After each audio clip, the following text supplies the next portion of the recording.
avant que le monde entier l'entende ce témoignage pour bénéficier vraiment de la grâce du Seigneur. On a plus besoin des uns et des autres, le Seigneur vit en nous.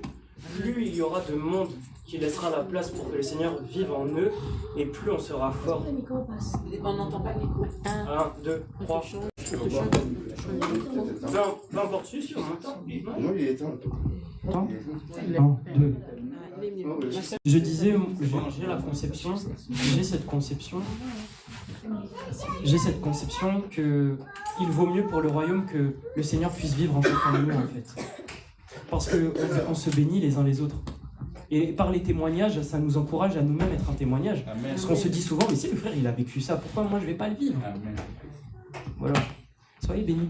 Alors, en fait, pour vous dire, vous voyez, je me suis rasé la tête, mais ça n'a pas été comme ça, c'est la semaine dernière, où j'avais du mal à me raser la tête.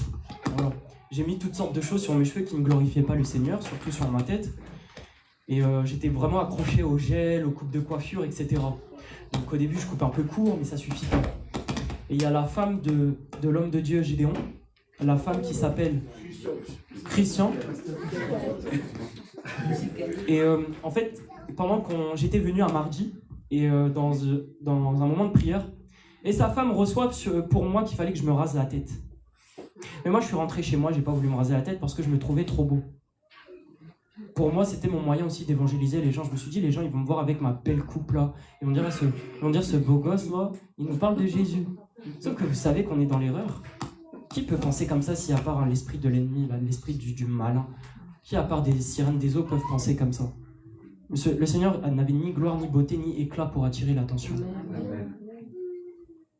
Et là, je commence à prier.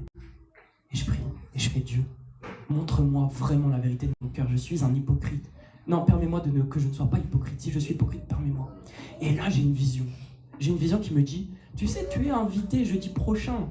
Tu es invité dans une église. Oublie pas que ça fait longtemps qu'ils t'ont pas vu. Tu vas pas te montrer le crâne rasé quand même. J'entends, il faut que tu sois bien. Ils te disent, ah, celui-là, il a bien réussi dans la vie. Là, il a un bon travail, tout. Il a une belle tête et tout. Ça va bien pour lui. Et là, je dis, mais c'est quoi ça? Seigneur, qu'est-ce que tu veux? Je t'en prie, brise-moi. Et là, j'entends ma pensée au fond de mon cœur qui me dit, va et lis le psaume 15. C'est ma pensée, mais c'est comme ça que j'interprète que le Seigneur me parle. J'entends dans mon cœur, pendant que je prie, va lire le psaume 15. Sans connaître le psaume 15, je lis. Psaume de David, je lis la parole de Dieu au nom de Jésus. Ô Éternel, qui séjournera dans ta tente? Qui demeurera sur ta montagne sainte? Celui qui marche dans l'intégrité, qui pratique la justice et qui... Je pense que j'ai dû faire... Ah, c'est peut-être pas... Dans certaines Bibles, il y a les psaumes... Pour vous dire que le psaume que j'ai commencé à lire, le psaume que j'ai lu, le premier passage, c'était le peuple de Moab qui voulait se repentir. Et ils se sont rasés le crâne et la barbe. Et le psaume est très petit. Et ça dit, le peuple de Moab se sont rasés le crâne pour la repentance et rasé la barbe. Et on les a entendus jusqu'à Sion, quelque chose comme ça dans les villes alentours. Et vraiment, à ce moment-là, j'ai compris que le Seigneur me demandait de me raser la tête. J'étais persuadé que c'était le psaume... Ésaïe. Ah, je veux bien que tu lis Ésaïe 15, ma sœur, pour que vraiment les gens soient bénis. Donc, vraiment, j'étais en train de prier pour dire, Dieu, ramène-moi dans ta parole, fais quelque chose, dis-moi quelque chose. Et à ce moment-là, dans ma pensée, j'entends, va lire Ésaïe 15. Je prends ma Bible, et là, je commence à lire Ésaïe 15. Amen. La nuit même où elle est ravagée, Ar Moab est détruite. La nuit même où elle est ravagée, Kir Moab est détruite. On monte au temple et à Dibon, sur les hauts lieux pour pleurer. Moab est en lamentation sur Nebo et sur Médéba. Toutes les têtes sont rasées, toutes les barbes sont coupées. Dans les rues, ils sont couverts de sacs, sur les toits et dans les places, tout gémit et fond en larmes. Hesbon et Éléalé poussent des cris, on entend leur voix jusqu'à Jahat. Même les guerriers de Moab se lamentent, ils ont l'effroi dans l'âme. Mon cœur gémit sur Moab, dont les fugitifs se sauvent jusqu'à Tsoar. Amen. Soyez bénis. En fait, à peine dans les premiers passages, c'était quoi? C'est un peuple qui veulent se repentir devant Dieu. Amen. Ils ont dû couper leur barbe. En fait, il n'y a aucun intérêt de monter avec l'orgueil ou la chair pour vous dire vous avez vu ce que l'Éternel a fait ou ce que j'ai fait pour l'Éternel.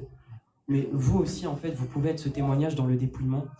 Vous savez, dans les églises de ce qu'on appelle la voie large, dire ce genre de choses, on va peut-être considérer ça que c'est religieux. Mais on sait qu'on a un Seigneur qui est présent et qui nous a envoyé son Saint-Esprit.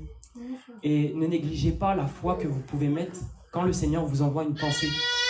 Je vous invite en fait à travers ce témoignage de demander au Seigneur qui vous parle à travers la Bible et de vous donner cette sensibilité dans vos pensées pour qu'il vous fasse vous ouvrir un psaume. Et mettez le Seigneur au défi. Dites Seigneur, parle-moi sur mon sujet qui me concerne. Donne-moi un psaume, un livre, un passage. Et vous savez, comme ça m'arrivait peut-être une quarantaine de fois.